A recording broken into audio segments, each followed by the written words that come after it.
ചേച്ചി അപ്പുറത്തേക്ക് പൊയ്ക്കോ. ഞങ്ങൾക്ക് ചെയ്യാനുള്ള ജോലി ഇവിടെ ഉള്ളൂ. ഓ, ഒരു ഇളയെടുത്ത റാണി. അമ്മേ ഒന്ന് മിണ്ടായിരിക്കണം. അവൾ വളർന്നത് അങ്ങനെയായിരിക്കും. എങ്ങനെ വളർന്നെന്ന്?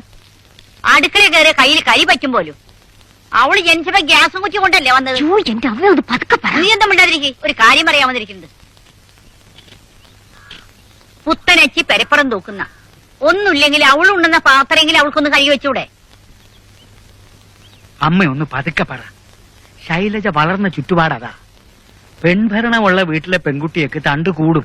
അതെ, കുടുംബം നോക്കാൻ ആണുങ്ങൾക്ക് കഴിവില്ലെങ്കിൽ പെണ്ണുങ്ങൾ കയറി ഭരിച്ചു വരും എന്ന് വെച്ച് നെഗളം പാടില്ല. ഇപ്പൊ തന്നെ ഇവിടുത്തെ കാര്യങ്ങളൊക്കെ രാധാമണിയല്ലേ നോക്കാറ്. എന്നിട്ട് ഇവിടുത്തെ പെൺകുട്ടികൾക്ക് ഒരു കുഴപ്പമില്ലല്ലോ. ശൈലജ എഴുന്നേറ്റിട്ടുണ്ട്. വലുതും ചെവി വീണ അത് മതി.